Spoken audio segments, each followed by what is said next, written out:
Why are you here? You're here to outwork. You're here to outtrain. You're here to win.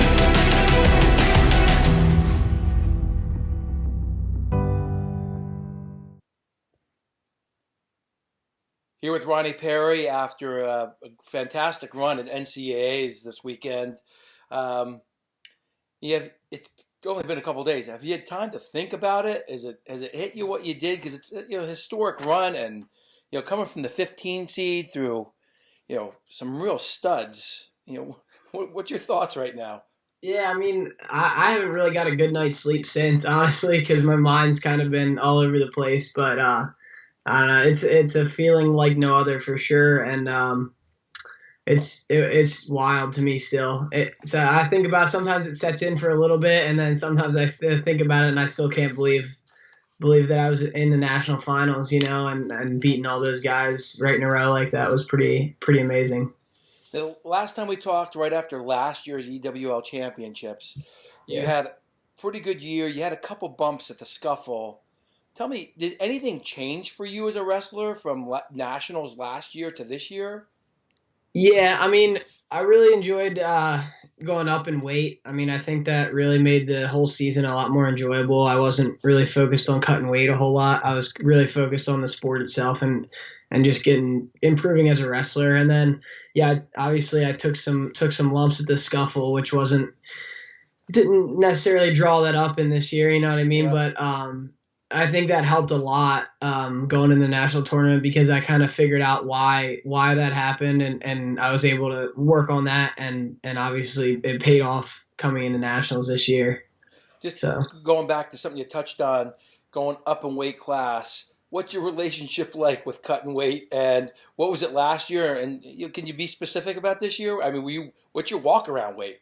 Yeah, well, last year the relationship with cutting weight last year wasn't very good at all. I mean, it was really tough, and it got really hard sometimes, and I think that took away from like my enjoyment. And if I'm not enjoying it, I'm not the guy that's going to wrestle that well. I have to be having the more fun I have, the better off I am. And this year, going up to 49 during the summer, I was pretty big. I was 65, almost 70 a couple times last summer, but once I got into the season and preseason and stuff, I mean, I walked around.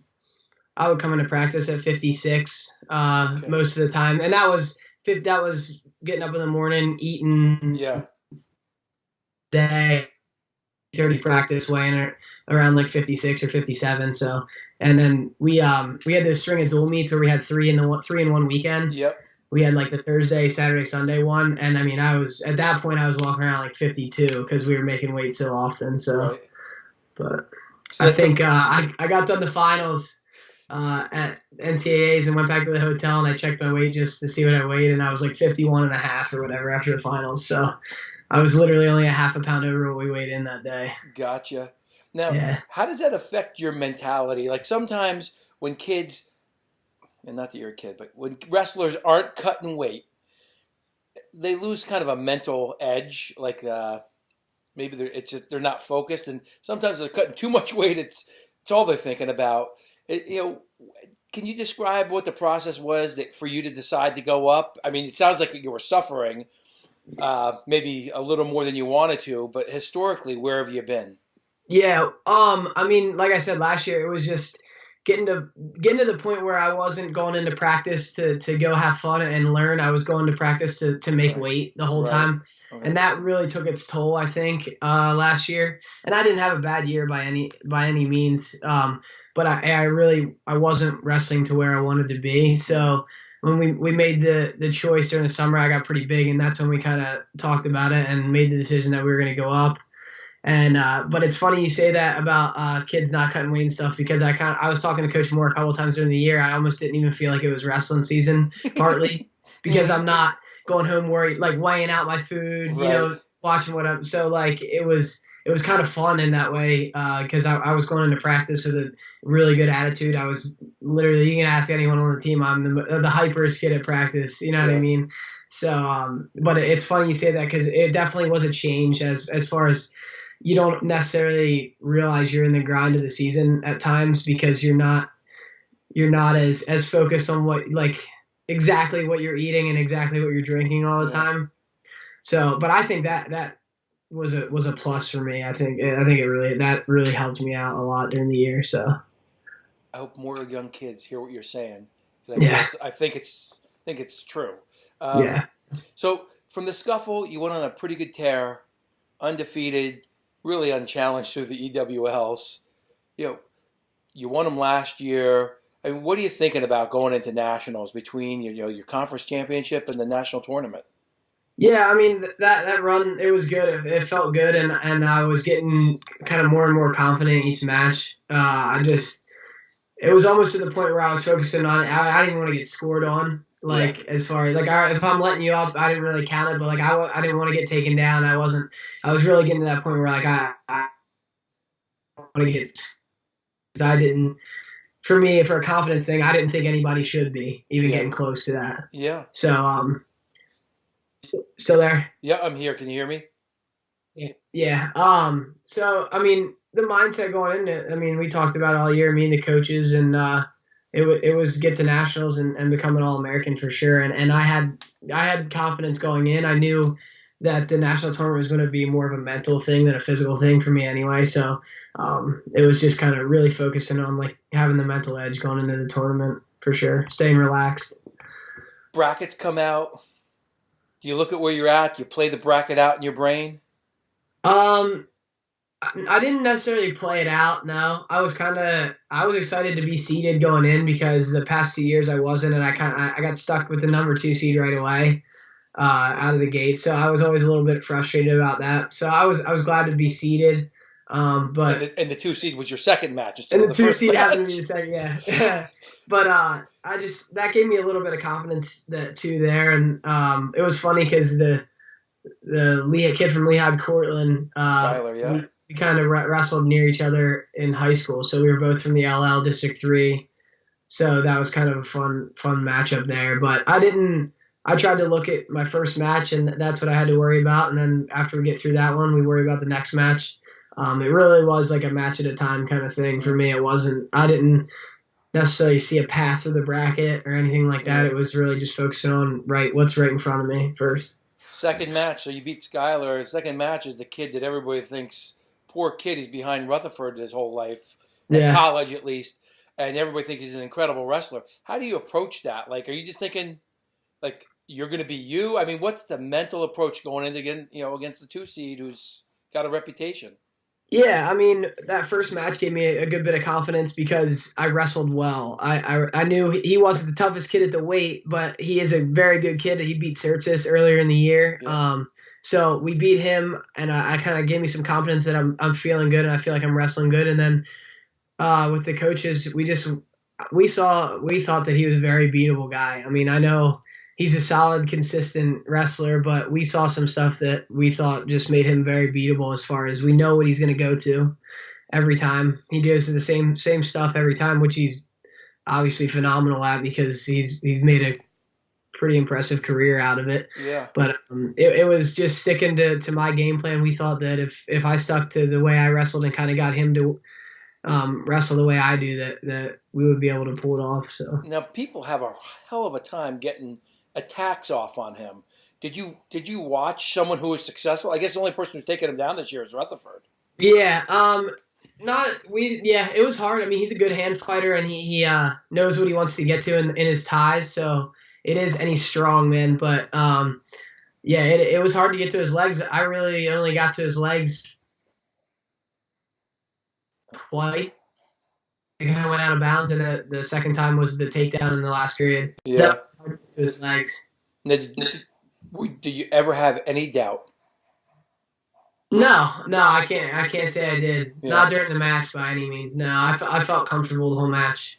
So, just for the kids out there, when you're out there wrestling this guy, and you from the outside you're the underdog, what are you thinking about? Are you thinking move to move? Or are you just kind of thinking, I can do this, and whatever he presents, I'm going to take? What's going through your brain? Yeah, I mean, I'm out there. I'm just focused on sticking to my game plan, kind of doing the stuff that we talked about with the coaches beforehand. And then just trying to stay relentless. I just wanted to stay on him and create opportunities to score. Because I felt as though if I'm on my offense, that's when I feel like I wrestle the best, is when I'm getting to my stuff. So it was kind of more of an offensive mindset. I tried to kind of keep away from his ties the whole time, was like a big thing about it. So I was trying to not let it, the kind of elbow pass, get him off my head, stuff like that. Yep. And it was just kind of just thinking about sticking to the game plan, really, and then the opportunity comes, take it. You blow up the bracket, you beat him. Then you got, it's no easy road. You beat a returning, past champ, and then a returning All-American. Yeah. So do you feel like you're on a run at any point, or do you think, shit, it's not getting any easier? No, I mean, yeah, I mean, I had some confidence for sure. I knew I had some momentum going into each match, so that was good. And like I said, it was all right. We beat him, we beat Sorensen, so now we're looking at who's the next guy we have. So we're looking at that, and then that's the only thing I'm looking at until we wrestle that match. So it was we came up with some game plans each match, and we just kind of focused on doing that. But I had a lot of confidence going into the next few matches. Did the same as going into that one. Was there any point during the bracket where you felt a change in any kind of pressure? Well, yeah. I mean, you make the semifinals, you're an All-American, so that took a little pressure off. But that was the main thing going in, mindset-wise, is I didn't want to put any pressure on myself. I get too nervous sometimes, and I was able to really relax and feel confident each match out there, which I think made the difference. So you beat Surtsis, Kaladzic, you're in the finals, right? You got a day to think about it. Yeah. What's going on in Ronnie Perry's brain building up like all day? Yeah, so we go to weigh-ins in the morning, whatever, weigh in, and we're talking to the coaches, and we're figuring out when we're going to warm up and stuff. We're going to get a good hard warm up in, and then another re-warm up in before the finals. Yeah. But I'm sitting in the hotel room, relaxing, and I almost texted Carl hey, we need to go work out. I was getting real antsy sitting in the room because Chance was wrestling and stuff, but I was watching him on TV and whatnot. But yeah, I got a little anxious halfway through the day. I just felt like I needed to go work out or go do something. So it was good. We got a good warm up in around 4:00, real hard, good sweating, and then kind of just hung out until we made our way over for the finals and stuff. That's quite a scene, the finals. Smoke and packed gym. Tell me a little bit about that experience running out. It was pretty incredible, honestly, because you see it as a fan and years past and stuff, and it's as incredible as when you're looking at it from being a fan. It's pretty wild. So I was just trying to stay relaxed the whole time and stay confident. And but yeah, it's pretty cool when you're walking out there, when they call your name and you're walking out the carpet and stuff. It's pretty crazy. You're wrestling Rutherford. He's going for his third championship. Have you replayed this match in your brain since it's happened? Yeah, I think I've watched it 50 times on Flow already. Really? Yeah. Is there? I mean, there's one spot where you look like you're going to get a takedown. He's on his back. Yeah. I'm just wondering, I'm twice your age. I still replay things in my brain. I'm just wondering, so you've watched it 50 times. What do you think when you're watching it? What were your emotions at the end of the match, and what have you thought about since? Yeah, I mean, at the end of the match, I was really happy with the effort and the way I wrestled, for sure, especially against a guy of that caliber. When not a lot of people thought that it would even go the 7 minutes. I mean, realistically, a lot of people were saying that, and I was really happy with the effort that I wrestled with. But I mean, at the end of the day, a loss is a loss, and it's kind of disappointing, especially in the national finals. Of course, that would have been incredible to do, but I was really happy with the way I wrestled, and almost scoring that takedown. I felt that. I kind of felt that one. That one felt good, and I wish, I replayed that a couple of times in my mind. Maybe if I would have, stepped here or grabbed here different, maybe I would have had it. But, at the end of the day, I put it all out there, and that was the result. So I can't be that disappointed about it. Totally. Now, one of the things that now I've always liked your style because you're aggressive and you're attacking, but I've had a busy day or two. Yeah. This is your highest place. Like you didn't place this high in high school, right? No, I qualified once my senior year and placed seventh that year. So it's pretty cool when you peak at the next level. Oh crap! Are you still there, Ronnie? Did you hear me? Yeah, I just missed that last question. I said so. Seventh was the highest you placed at PA States. You placed second at Yep. D1. Peaking in college is the next level. It's a pretty cool thing. Have you reflected on how you've developed as a wrestler?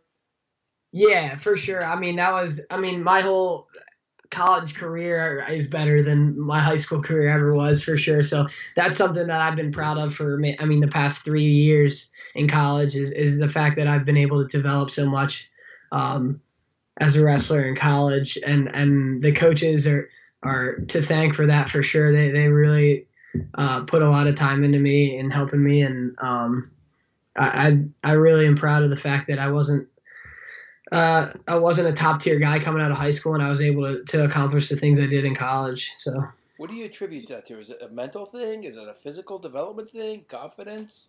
I think it's a mental thing as well as physical. I wasn't as developed as a lot of guys are coming out of high school. I mean, I wrestled 25 my first year, and I end up as a 49 pounder. So. But a lot of it's just putting the time in it and being motivated to get better. I feel like some kids come out of high school, they've wrestled so much in high school all the time that they get drained, or they kind of things don't start panning out the way they thought it would, and then it kind of drains them. So I think it's just the motivation to learn and get better, and get in the room with people that are gonna help develop you. Now, you've been at Lock Haven for the rise. Yeah. Right? It's been, 15 years or 16 years since, was it Colat was in the finals? Yeah, I think he was in '97. I think longer. Was when he was, yeah. My age, it all blurs together. And do you feel, can you describe what it was like to be in a program that has been on the ascension? Yeah, and it's a foundational piece of that. Yeah, it's incredible because the support that we had while we were out there was crazy too. Everyone, I feel like all of Lock Haven was watching, because I was getting so much love from everyone in Lock Haven, and it's just cool to see how proud people are of you, because you come from that small program, and you're not a Big Ten guy or like a fully funded program. So and I see the work that the coaches put in every day. So in order to be able to kind of repay them in that tournament was really, really an awesome thing.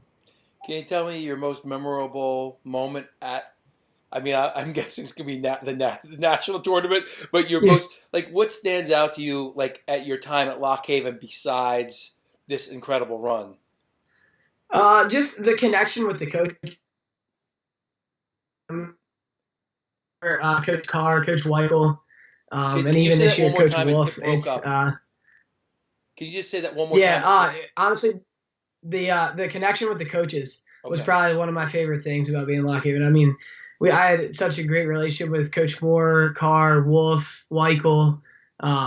It just, because when you win those matches and stuff, man, that's the best feeling in the world, when you're looking over to your corner and they're just as proud as you are that they're winning and stuff's paying off. So it was definitely the coaches' relationships were incredible the whole time I was here.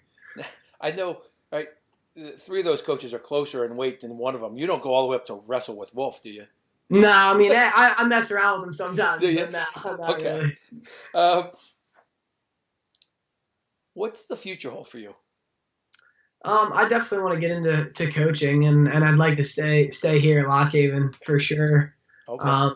Because I feel like I just have these are my guys here. You know what I mean? Yeah. My teammates, I'm close with all of my teammates, and we're heading up right now. So I think that's just something that'd be incredible to be a part of, to continue to be a part of. Got it. Can you tell me? You mentioned it earlier. Solanco District 3.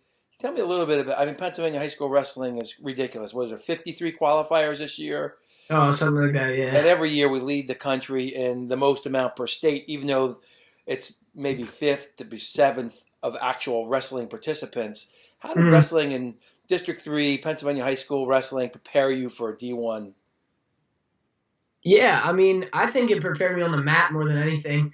Because you got, I mean, PA guys tough on top, good on the mat, real mat rats in high school, and I had that advantage a little bit when I came to Lock Haven. I was pretty good on the mat from the beginning. I had to be really developed on my feet a little bit more, which is something I struggled with. But I think that PA wrestling, that man, being good on the mat can really win you some big matches and keep you out of trouble sometimes, because you see. There's a lot of guys that are real good on their feet, but not quite there when they're on the mat. You know, some guys are getting caught and stuff, and you look at like Rutherford, and he's so tough on the mat. So you got to be good in all three positions. But okay, thinking about going into coaching, are you retired as a wrestler at this point? Right now I am, yeah. I mean, maybe if I get the itch, I don't know, but as of right now, I think so, yeah. So you don't see yourself competing, coming up with some stuff in April and June? I don't think so. No. Not this year. Maybe Okay. I mean maybe in the future a little bit, but not as of right now. Gotcha. Can you take Coach Moore down? Oh yeah. Yeah. Oh yeah. Backlinks too? I'll let him have it sometime. Shit, it broke up. Say that again. It broke up. Can you say it again? It broke up.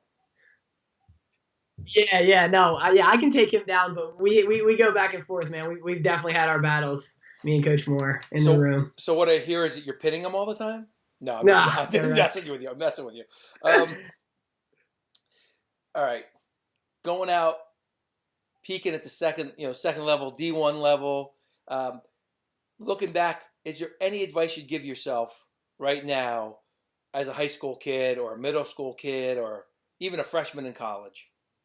Yeah, I mean, if I'm talking to my high school self, I'm saying, hey, put some more work in while you're in high school. Okay. For sure. But, I mean, going into college, confidence. I mean, you can't be confident and be motivated. And those, if you're both of those things, you can definitely be successful. I think having some confidence when you're going out and wrestling, it makes a real big difference. How do you, when you have a setback, where do you go to get your confidence back?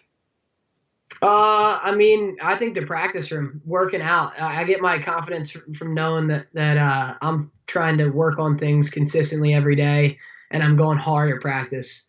I'm just trying to push myself every day at practice. That's what really gives me the confidence. Is working as hard as I can when I'm in the wrestling room. We'll go out on this. You've wrestled. When did you start wrestling? No, third grade or so. All right, so like maybe 8 or something. Yeah. You were 21? 23. 23. You've been wrestling a long time, the majority of your life. Any thoughts on how to improve the sport? Improve the sport. Oh, man. Anything from rules to cutting weight. I mean, we already talked about maybe not cutting weight as much, but. Yeah, I mean, just more scoring opportunities, I think, would be, I don't know. I like a lot of guys have been talking about the first takedown being 3 points or something like that. I think that would be fun to do because you find yourself getting 2 takedowns. The guy has 2 escapes and then gets a quick takedown on you, and all of a sudden you just took him down twice and he took you down once and you're tied. It's not fair. It's not fair. No. So maybe making that first takedown 3, I don't know, something like that. Just creating those scoring opportunities for wrestlers to score as many points as you can it's good for the fans for sure. I agree. Now you mentioned something earlier, which I'm a fan of, is if you cut somebody from a position of control, should that be an escape point? See, I don't know, because I do pride myself on getting off the bottom too, so I kind of like the escape point. Well, I like the escape point, but if you're in a position of control, and you look at the referee and you just say, "I'm letting them go," I don't think that guy earned a point. Yeah, maybe I could see if you go out of bounds, you're on top, and you look at the ref and tell him, neutral. Yeah. Then maybe not. Yeah, I mean that'd be an interesting rule for sure. Anything else for Ronnie Perry, Solenko, District 3, Lock Haven fans? Just continue to watch the rise. It's been fun so far. Hey, thanks for the time, and Yeah. I'll be looking forward to coaching ranks. All right, sounds good. Thanks. All right, take care.